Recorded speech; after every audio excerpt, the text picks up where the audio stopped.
안녕하세요. 크립토TV입니다. 오늘 새벽 미국 정부의 명확한 스테이킹 지침이 나왔는데요.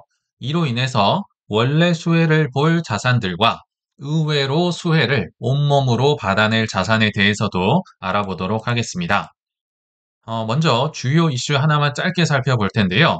최근에 크립토가 들썩거린 이유가 셧다운 해제 기대감도 있지만 그 관세로 받은 수익을 저소득층에게 2,000달러씩 지급할 수 있다. 이 발언 때문이 아닐까 생각이 듭니다. 물론 기대감도 높여줬지만 경계할 상황, 그러니까 짚어볼 것도 좀 있는 것 같아요. 최근에 보시면 관세 이 배당금은 불장의 기름 붓기다. 자산이 뭔지 모르지만 아무튼 뭔가 자산을 소유하라. 뭐 이런 기사도 눈에 보이고요. 한술 더 떠서 이 배당금을 가지고 코인에 투자하세요. 그러면서 뭐 한 기자가 AI에게 물어봤나 봅니다. AI가 고른 투자처는 비트코인, 이더리움, 솔라나까지 투자를 하세요. 다소 보수적인 포트폴리오 같긴 한데 이 AI 입장에서는 솔라나를 위험 자산으로 분리했던 것도 눈에 띄긴 합니다. 근데 여기서 짚고 넘어갈 것도 있을 것 같은데요. 자, 보통 트럼프 입장에서는 일단 내지르고 보는, 그냥 내뱉고 보는 발언을 많이 했었잖아요. 근데 그 뒤처리는 항상 스콧 베센트 재무장관이 했었습니다. 중국과 관세 협상 등등 어려운 일들을 처리를 하고 있죠. 그 뒤처리 발언이 오늘 새벽에도 나왔었는데요.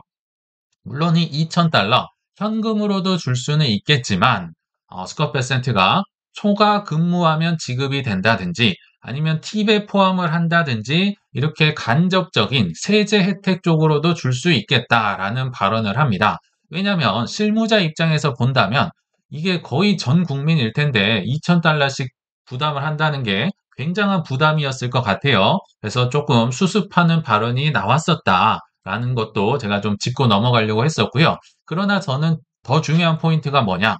트럼프의 급한 마음이 사실 지금 나오지 않아야 될 급한 마음이 나왔다라는 생각이 듭니다. 우리 어렵지 않게 중간 선거 전에 이렇게 관세로 인해서 뭐 현금 살포 나올 거라고 아마 예상은 대부분 하셨을 겁니다. 저는 그게 뭐 한 달, 두 달, 세 달 전 중간 선거 직전에 나올 거라 생각이 들었는데 지금 이 히든 카드가 저는 빵 하고 보여줬다 생각이 들거든요. 왜냐하면 이 선거 직전에 해야 될 게 사실 대법원 판결에서 져버리면 뭐 있던 받았던 관세까지 다 환급을 해줘야 될 상황인 거잖아요. 그래서 급한 마음에 나중에 나와야 될 게 지금 벌써 나와 버렸다. 반대로 생각을 한번 해보자면 중간 선거가 가까워질수록 이런 거 저런 거 유동성을 올리고 불장의 기름을 부을 만한 많은 이제 히든 카드들이 더 나올 수 있겠다. 저는 이렇게 한번 긍정적으로 일단 해석은 해봤습니다. 자, 이제 본론으로 들어가 보시죠. 굉장히 중요한 얘기가 어제 나왔는데요. 미국의 재무부와 미국의 국세청에서 스테이킹 ETF에 대한 굉장히 명확한 지침이 5가지나 발표가 됐습니다. 사실 이 명확한 지침을 안 줘서 지금까지 10년이 넘게 비트코인 ETF가 승인이 안 됐었잖아요. 사실 비트코인은 증권성 여부에서도 자유로웠는데도 불구하고요. 자, 근데 뭐 증권이냐 상품이냐 그거는 이제 클래리티 법안에서 가려낼 것 같고 그것보다는 조금 작은 범주기 때문에 재무부와 국세청이 이렇게 발표를 명확하게 하고 향후 수혜 자산에 대한 힌트, 방향성도 저는 여기에 다 담겨져 있다 생각이 듭니다. 한번 구체적으로 살펴볼 텐데요. 자, 개인 투자자들의 스테이킹과 보상 공유에 대한 명확한 경로를 제공한다. 라고 하면서 자, 첫 번째, 제가 엄청 중요한 것만 일단 빨간색으로 표시를 해봤는데 하나하나 다뤄볼 예정입니다. 첫 번째, 단일 암호화폐와 현금만 보유 가능할 것. 두 번째, 키 관리와 스테이킹은 공인 수탁 기관이 담당하세요. 블랙락이 하는 게 아니라는 겁니다. 세 번째, 스테이킹 중이라도 투자자들에게 상환을 해주세요. 언스테이킹 하느라 오래 걸리면 미리 그냥 자산운용사에게 돈을 주라는 겁니다. 네 번째, 스테이킹 서비스는 외부 독립 사업자를 통해서 수행할 것. 다섯 번째, 임의적인 트레이딩 금지된다. FTX처럼 자기 마음대로 쓰지 말라는 건데요. 자, 일단 첫 번째, 이것도 굉장히 중요해요. 어떤 힌트를 얻을 수 있냐? 결론부터 얘기하면요. 한동안은 가는 말, 큰 놈이 더 간다 라고 생각이 듭니다. 왜 한동안이란 말을 썼냐면요. 유동성이 정말 폭발을 하지 않는 한, 그러니까 유동성이 결국 오긴 올 텐데, 아직은 출발을 저는 안 한 것 같다 보거든요. 유동성 파티가 벌어지기 전까지는 한동안은 큰 놈이 더 간다. 뭐 특히나 이 스테이킹 대표 주자들이 이더리움, 솔라나일 텐데 저는 거기에 비트코인까지도 추가를 시키고 싶습니다. 왜냐하면 결국은 이 비트코인도 미국에서도 살 예정이고요. 이미 수많은 기관들, 기업들이 사놓고 개인들도 비트코인을 가지고 있을 텐데 이 많은 비트코인을 그냥 놀린다? 아니요. 저는 자산 운용사도 그렇고 뭐 기관들이나 개미, 고객들 입장에서도 요거를 스테이킹으로 많이 이제 출시를 할 거란 생각이 들거든요. 그럼 어떤 형태로 될지는 모르겠습니다. 저는 한 작년 4월쯤이었던 것 같은데 바빌론이라는 프로젝트를 소개해 드린 것 같아요. 그런 프로젝트로 이렇게 발전을 시킬 수도 있고 아니면 랩으로 싸서 비트코인으로 이렇게 이제 수익을 뭐 스테이킹을 줄 수도 있을 텐데 뭐 방법은 다양할 것 같아요. 저는 뭐 상상력을 발휘해서 바빌론을 사실 뭐 1년 반 전에 소개를 드렸지만 최근 들어서 그래도 뭐 가장 많이 샀던 것 같아요. 한 0.1% 정도 제 자산 포트폴리오에 있긴 한데 아무튼 그게 중요한 게 아니고 왜 이러느냐? 이 단일 코인만 넣으라가 정말 핵심 포인트인 것 같습니다. 달리 표현을 하면요. 이 POS 코인이 거의 대부분 스테이킹이 될 거 아니에요. 근데 이렇게 시가총액 작은 거, 뭐 잡스러운 거 이런 코인들은 섞어서 팔지 마라. 그러니까 다른 ETF들은 섞어 팔기가 많이 나올 거예요. 뭐 AI 뭐 테마도 있을 거고 뭐 여러 가지 뭐 메타버스 테마도 있을 거고 나중에 뭐 여러 개 생기겠지만 스테이킹 ETF만큼은 뭐 이더리움, 솔라나, 뭐 아발란체, 뭐 트론, 폴카다 이런 거 섞지 말라는 겁니다. 이게 뭘 의미하냐면요. 단일 코인끼리 경쟁을 해야 된다. 이더리움은 이더리움만, 솔라나는 솔라나만 이렇게 상품이 나와야 된다는 겁니다. 그러니까 강한 놈은 더 잘 나갈 수 있고요. 작은 놈은 상대적으로 경쟁력이 약하겠죠. 특히나 스테이킹 ETF로는 흥행을 끌 수 없다. 다른 내러티브로는 할 수 있겠지만요. 그럼 왜 이렇게 판단을 했느냐 살펴보면요. 일단 체인마다, 코인마다 보안이라든지 검증 구조라든지 밸리데이터가 다 다르잖아요. 더 결정적인 건 수익률이 다 다릅니다. 뭐 이더리움은 3% 주고 솔라나는 7% 주고 뭐 폴리건은 몇 프로 주고 하는데 이게 매일 바뀌잖아요. 얘는 뭐 0.5% 오르고 얘는 0.3% 떨어지고 이게 변동이 되면 이 전체 스테이킹의 ETF의 이 수익률이 이게 누구 책임이야? 누구 책임 소재가 있어? 이건 뭐 책임 소재도 복잡해질 수가 있어요. 그래서 그냥 단일 코인만 이더는 이더 ETF 스테이킹 붙여서 그것만 사고 팔라는 겁니다. 즉 대형 체인은 그냥 이더리움 하면 경쟁력이 있잖아요. 솔라나 하면 경쟁력이 있지만 더 아래 것들로 갈수록 이게 단독으로 나와야 되니까 굉장히 경쟁력이 약해질 수 있다. 그래서 중소 코인들은요. 이 스테이킹 ETF로는 좀 진입이 어려울 수도 있겠다. 반대로 얘기하면 가는 놈, 센 놈, 시총 큰 놈이 한동안 더 갈 가능성이 있다. 스테이킹 ETF적으로 볼 때요. 근데 기관들은 이자를 좋아하기 때문에 이런 흐름이 이어질 수도 있다. 이렇게 보시면 되고요. 그러니까 5가지 중에 두 번째, 네 번째도 엄청나게 중요합니다. 키 관리 스테이킹은 공인 수탁 기관에 맡기세요. 스테이킹은 외부 독립 사업자에게 맡기세요. 이게 지금 다 누구를 지칭을 하냐면요. 코인베이스를 지칭을 하는 겁니다. 공인 수탁의 표준, 일단 코인은 맡기면 누가 한다? 코인베이스입니다. 스테이킹을 독립적으로 외부 독립 사업자에게 맡기세요. 쉽게 얘기하면 블랙락이요. 본인이 스테이킹하고 수탁을 하는 게 아니라 다 코인베이스에게 맡겨야 된다라는 얘기예요. 근데 그렇다고 해서 지금 추천드리는 거 아닙니다. 왜냐하면 제가 볼 때는 좀 많이 높아졌다는 생각이 들거든요. 뭐 최근에 좀 조정이 나오긴 했지만 저는 22년도에 한 40달러쯤에 샀던 것 같아요. 근데 이게 그럼 뭐 말처럼 쉬웠을까요? 한때 제가 보니까 한 360불, 70불 갔던 코인베이스가 30달러까지 떨어졌으면 이거 뭐 10분의 1 토막도 더 난 거죠. 그러니까 뭐 리플로 굳이 따지자면 한 400원 정도 됐던 가격입니다. 그래서 지금 뭐 300불 뭐 이 정도는 돼 있는 것 같지만 쉽지는 않다. 네, 좀 비싸긴 하지만 뭐 많이 좀 뭐 폭락을 할 때 조금 뭐 일부 사는 건 어떨까? 뭐 본인이 판단을 해주시면 좋을 것 같습니다. 다시 돌아와서 그러면 스테이킹 ETF가 아무튼 많이 팔리면 팔릴 때마다 누가 수익을 본다? 코인베이스의 수익이 수탁도 할 것이고 스테이킹도 다 코인베이스에 맡길 거 아니에요. 그래서 코인베이스의 수익이 늘어날 수 있다. 아까 잠깐 블랙락의 예시를 들었지만요. 어, 굉장한 하락장에서도 이런 힌트가 사실 예전에 나왔었습니다. 블랙락은 결국 수탁을 맡기든 스테이킹을 맡기든지 코인베이스에 맡겨야 되는데 그 이유가 뭐냐? 예를 들어서 블랙락이 ETF도 팔고 수탁도 하고 스테이킹도 한다고 생각을 해보시면요. 쉽게 얘기하면 블랙락 망하면 다 망하는 겁니다. 물론 블랙락이 망할 리는 없지만 리스크가 너무 집중될 수가 있겠죠. 그리고 예를 들어 스테이킹을 맡긴다. 이 예를 들어 이더리움 최대 검증자 밸리데이터가 블랙락이다.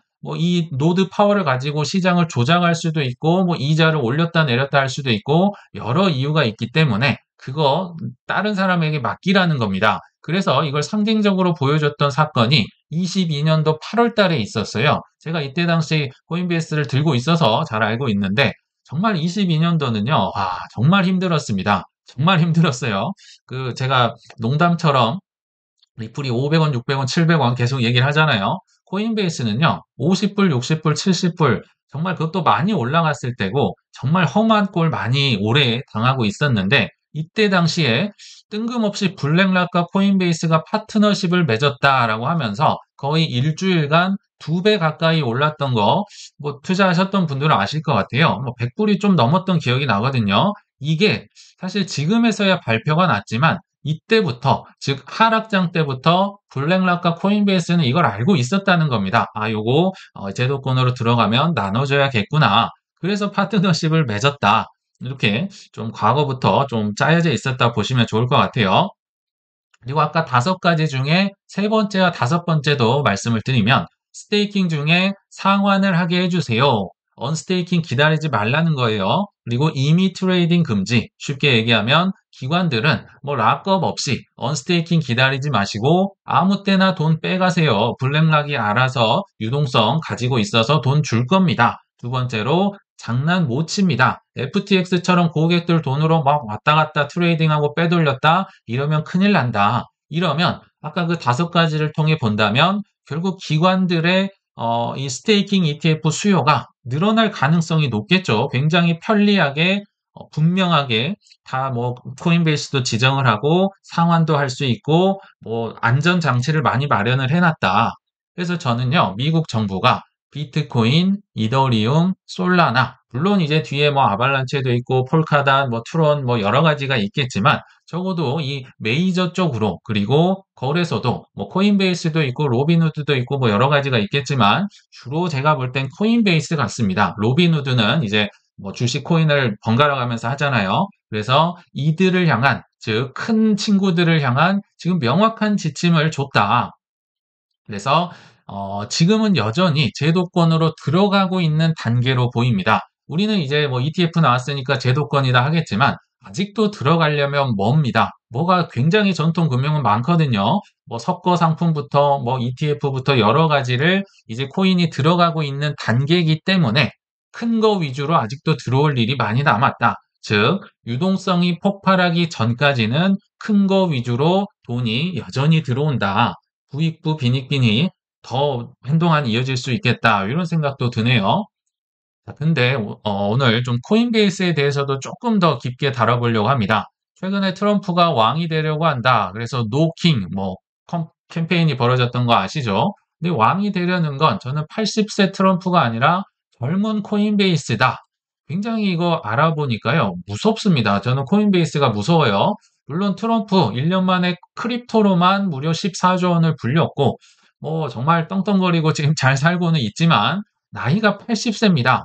그리고 대통령이 계속 할 수 있는 것도 아니고 힘들잖아요. 트럼프는 그냥 몇 년 안에 지는 해가 될 수 있지만 코인베이스의 오늘 야망을 한번 보시죠. 이게 굉장히 무섭습니다.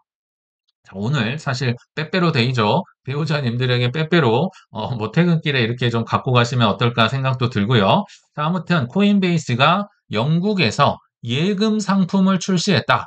저는요 이게 스테이블 코인 이자 주고 이런 건 줄 알았거든요. 아닙니다. 이거 그냥 은행 예금입니다. 코인베이스가요 그냥 은행에 돈 맡기면 코인베이스가 그것도 무려 3.75% 변동 이자를 매일 지급받을 수 있다. 이자도 엄청나게 높아요. 물론 뭐 영국은 한 4% 정도 되고요. 근데 유럽 중앙은행은 지금 2.15%가 되거든요. 엄청나게 많은 이자를 준다. 근데 영국에서 발행한 이유는 사실 미국은 조금 규제도 심하고 눈치 보이잖아요. 그러니까 영국에서부터 그것도 일부 사용자를 대상으로 지금 획기적인 은행 상품이 나왔다. 예금 뭐 보호 한도도 있나 봐요. 8.5만 파운드 상당이다. 충격적이지 않으신가요? 은행 예금을 이제 대놓고 출시를 하는 상황. 또 하나 무서운 걸 소개해 드리겠습니다. 어제 나왔던 건데요. 코인베이스가 토큰 발행 플랫폼을 출시했다. 토큰 발행이요. 상장이 아닙니다. 상장이 아니라 보통 이 크립토 기업들이 ICO라고 하죠. 초기 투자자들 모집하고 이렇게 벤처 캐피털에게 팔고 기관들에게 파는 거. 그 플랫폼을 내가 이제 하겠다는 겁니다. 자, 또 중요한 거. 첫 프로젝트로 모나드를 다음 주쯤인가요? 이렇게 출시를 한다고 얘기를 하는데, 다음 주 ICO가 진행될 예정이다. 굉장히 중요한데, 일단 덜 중요한 것부터 설명을 드리면, 일단 모나드는 뭐냐면요. 지금 뭐 크립토가 너무 많이 나오니까 이게 주목을 다 못 받고 있는데, 이 친구는 좀 주목을 받을 수는 있을 것 같아요. 그렇다고 해서 사시면 큰일 나요. 알아보고 사셔야 되는데, 왜 그러느냐? 지금 EVM 엔진, 즉 이더리움의 컴퓨터, 이더리움의 그 코드를 쓰면서, 그러니까 이더리움으로 호환이 되면서 속도는 솔라나를 넘어선다. 뭐 이런 레이어 2가 아닙니다. 이더리움 레이어 2가 아니라 독자적인 레이어 1이 있다고 해요. 쉽게 얘기하면 이더리움 고속도로를 타면서 속도는 솔라나다. 이게 성공할 수 있을지 없을지는 모르겠지만 핵심은 이걸 지금 처음 출시하는데 첫 프로젝트로 모나드를 꼽았다. 뭐 얼마나 갈지는 한번 뭐 지켜보시면 좋을 것 같고요. 그게 중요한 게 아니라 더 중요한 거는 자, 서부 시대의 과거 ICO. 그냥 뭐 무법지대였죠. ICO 했다가 먹고 튀고 뭐 코인 회사 망하고 뭐 한국은 아직도 ICO 금지잖아요. 근데 요 시장에서 미국 정부가 어떤 행동을 하고 있다? 공인거래소를 통해서 대형 ICO, 안전한 ICO를 쉽게 얘기하면 코인베이스 너네가 책임지고 해라. 근데 그 첫 이제 그 프로젝트를 모나드로 한다는 거죠. 근데 앞으로는요, 막 크고 작은 뭐 이상한 것까지 뭐 이렇게 ICO를 하는 게 아니라 코인베이스가 본인의 이름을 걸고 하니까 나름대로 그래도 걸릴 거 아니에요. 예전엔 그냥 뭐 업비트도 지금 그렇고 정말 난무한 ICO가 난무하고 상장이 난무되지만 지금은 코인베이스가 책임지고 ICO를 하고 있다. 근데 여기서 중요한 건 뭐다? 사실 그 프로젝트가 잘 되든지 안 되든지 망하든지 간에 공인거래소를 통해서 ICO까지 코인베이스가 한다. 은행도 하고요. ICO도 한다고 하네요. 그리고 코인베이스는 원래 코인 거래소입니다. 근데 지금 최근에도 아폴로와 제휴를 통해서 스테이블 코인 기반 대출 서비스도 확장하고 있다. 코인 담보 대출 굉장히 많이 늘어나고 있는데요. 지금 코인베이스는 JP 모건과 경쟁을 하고 있습니다. 비트 이더를 담보로 지금 연말까지 담보대출 열심히 받으세요. JP 모건이 한 거 소개를 해드렸잖아요. 후발주자입니다. JP 모건은. 그래서 지금 유동성 확대와 그리고 가격 상승에 베팅을 하고 있다. 가격이 떨어지면 담보대출 이런 건 있을 수 없다. 그리고 신용 사모 펀드 쪽도 토큰화가 이미 진행이 되고 있습니다. 대표적인 세계 3대 사모펀드가 아폴로, 그리고 자산 토큰화의 전문, 이제 뭐 튀김 장수라고 제가 하죠. 이게 시큐리타이즈드, 즉, RWA와 담보대출. 이 모든 건요, 가격 상승이 되지 않거나 유동성이 풍부하지 않으면 망하는 것들이에요. 신용이나 사모펀드 망합니다. 제가 얘는 조금 이따 들어볼게요. 지금 블랙락도 사모펀드에서 조금 손해를 많이 봤었거든요. 자, 그래서 지금 이 코인베이스의 위협이 어마어마합니다. 전미 독립지역 은행가 협회. 이게요, 뭐 큰 메이저 은행은 아니고요. 지역은행이나 중소은행들이 코인베이스의 신탁은행 설립을 적극적으로 반대합니다. 이미 설립을 신청을 했거든요. 쉽게 얘기하면 코인베이스가 그냥 은행 면허를 신청을 한 겁니다. 앞으로 내가 수탁, 뭐 특히 코인 같은 거는 제가 은행처럼 열심히 잘 수탁해서 안전하게 보관을 할게요. 신탁을 설립할 경우에 근데 이 지역 은행들은 암호화폐 커스터디 등 전혀 검증되지 않은 요소들이 전통 금융에 영향을 미칠 수 있다. 내 밥그릇이 지금 위험하다. 우리 생존이 불투명하다. 또 이 해당 신탁은 암호화폐가 약세장 오면 어떡할 것이냐. 수익성이 완전히 떨어진다. 유지도 하지 못할 것이다. 라고 하는데 누가 더 위험할까요? 약세장이 와서 코인베이스가 위험에 처할 확률과 지역은행들이 이렇게 단결하면서 설립을 반대하는 누구의 위험이 더 클지는 아마 잘 아실 거라 생각이 듭니다. 코인베이스를 보면요. 제가 왜 왕이라고 표현을 했는지 이제 아실 것 같아요. 자, 원래는 코인 거래소이기 때문에 수수료 수익, 미국에서 뭐 가장 많이 보고 있을 거고, 수탁 서비스, 뭐 이것도 전문입니다. 커스터디 서비스도 공인, 거래소가 됐죠. 그리고 스테이킹 ETF가 늘어날수록 역시 수수료를 외부 뭐 감시자든 뭐 스테이킹을 맡기든 코인베이스가 지금 노드도 돌리고 있어요. 그리고 ICO까지도 코인베이스에서 상장이 아니라고 말씀드렸어요.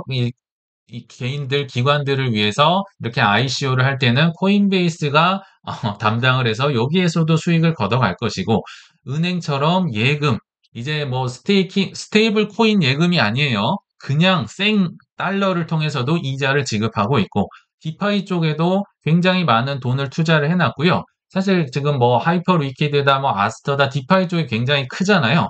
그거를 이제 코인베이스가 또 넘보고 있습니다. 이 시장이 지금 너무 커지고 있기 때문에. 그리고 결제 분야, 특히나 이 코인베이스는 AI 에이전트를 통해서 이 친구들이 그냥 자기의 지갑에 연동을 돼서 뭐 스테이블 코인이나 뭐 베이스 라인을 주로 쓸 거예요. 그래서 결제 플랫폼을 구축을 하는데도 굉장히 돈을 쓰고 있는데 이게 지금 누가 꿈꾸고 있는 거냐면요. 바이낸스와 일론 머스크 이런 분들이 꿈꾸는 올인 금융 인프라를 지금 구축을 하고 있고요. 또 정부의 지원까지 얻고 있네요. 그러니까 코인베이스가 와, 저는 이런 걸 보면서 참 무섭구나. 이거 얼마나 돈을 실제로 뭐 백악관 뭐 이렇게 리모델링 한다든지 할 때 거의 리플 다음으로 많이 돈을 낸 걸로 알고 있거든요. 야, 뭐 지원까지 받고 참 무섭구나. 이런 생각을 한번 해봤습니다. 자, 그러면 이제 다음 마지막으로 작은 알트는 희망이 없을까요? 저도 작은 알트들 들고 있어요. 저는 오를 수는 있지만 그날까지는 견뎌내야 된다. 즉, 유동성이 폭발할 때까지는 조금 힘드실 수 있다. 그래서 견뎌내야 된다. 이런 생각이 듭니다. 그럼에도 제가 희망을 좀 드리고자 마지막 기사를 가져와 봤는데요.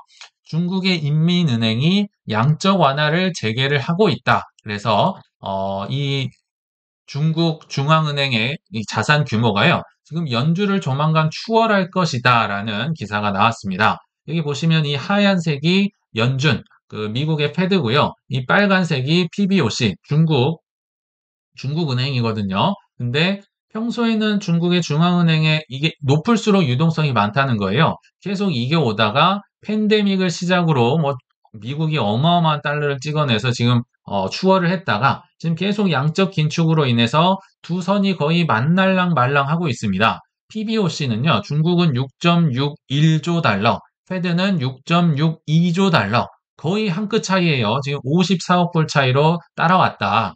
그러면 앞으로 중국이 물론 돈을 많이 찍어내겠지만 중국이 더 찍어낼 수 있을까요? 아니면 달러를 인쇄할 수 있는 기축 통화를 갖고 있는 미국이 요거를 더 많이 찍어낼 가능성이 높을까요? 저는 둘 다 뭐 찍겠지만 아직 그래서 미국은 시작하지 않았다. 유동성 파티를 벌이지 않았다. 그래서 뒤로 밀렸다. 계속 말씀을 드리고 있죠. 그래서 아까 잠깐 말씀을 드렸는데요. 아무튼 지금은 미국의 유동성이 물론 단기적으로 약간 발작은 있었지만 해결은 됐잖아요. 근데 오늘 새벽에 보니까 블랙락마저도 레노버라는 그 주택 리모델링하는 그런 업체가 있거든요. 여기에서 갑자기 파산을 선언하면서 사실 이런 기업들은 상장이 아마 안 돼 있을 거예요. 그래서 이런 사모 대출, 사모 펀드, 사모 신용 이런 거는 큰 돈을 벌 수는 있는데 유동성이 없기 때문에 이런 굉장한 리스크를 안고 있거든요. 근데 여기 이거 블랙락마저도 지금 전액 손실을 기록했다라고 오늘 기사에 나왔습니다. 많지는 않아요. 그러나 1.5억 달러. 그리고 얼마 전에 봤지만 JP 모건의 바퀴벌레 발언도 들으셨잖아요. 뭐 중고차 업체 몇 개가 이제 돈을 빌려줬는데 그런 데가 좀 파산을 될까 말까 하면서 뭐 바퀴벌레 발언도 했었고 자 그럼 이 안에서 이제 선택의 기로에 섰을 것 같습니다. 지금 레리 핑크도 손해를 보고 JP 모건도 바퀴벌레가 있다고 하고 야 이거 끝났네. 이거 좀 힘들어졌네. 라고 생각을 하실 수도 있고요. 아니 블랙락까지도 험한 거를 지금 보고 있다고 JP 모건도 바퀴벌레를 발언을 하고 있다고 야 이거 연준이 글로벌 유동성을 돈을 찍어낼 수밖에 없겠구나. 뭐 중간 선거도 다가오고 이렇게 생각을 하실 수도 있고 결국은 선택의 영역이다. 이쪽에 있으면 뭐 팔고 떠나셔야겠죠. 아니면 공매도를 치실 수도 있고, 이쪽에 있다면 꾸준히 포트폴리오를 갖추시고 버텨나가셔야 되고, 선택이 이제 뭐 필요한 시점이 아닌가 생각이 듭니다. 그래서 오늘은 마지막으로 이런 결론을 맺어봤습니다. 과거의 실수에 자책하지 마세요. 거기에서 배우고 전진을 하셔야 됩니다. 라고 제가 얘기한 게 아니고요. 워런 버핏이 오늘 새벽에 주주들에게 보내는 마지막 연례 서한에서 이런 얘기를 해줬다고 합니다. 실수는요, 돈 버는데 반드시 필요한 과정인 것 같습니다. 그러나 거기에 연연해 하시기보다는 앞으로 돈이 없다. 그러면 절약을 하셔야 될 수도 있고요. 또 단단한 포트폴리오를 하락 때마다 잘 구축해 나가시고 오래오래 버티셔서 블랙락이나 뭐 JP 모건이나 이런 분들마저 혀를 내두르는 정말 지독하게 끈질긴 우리 투자자님들이 되시길 바라면서 이만 마치겠습니다. 시청 감사합니다.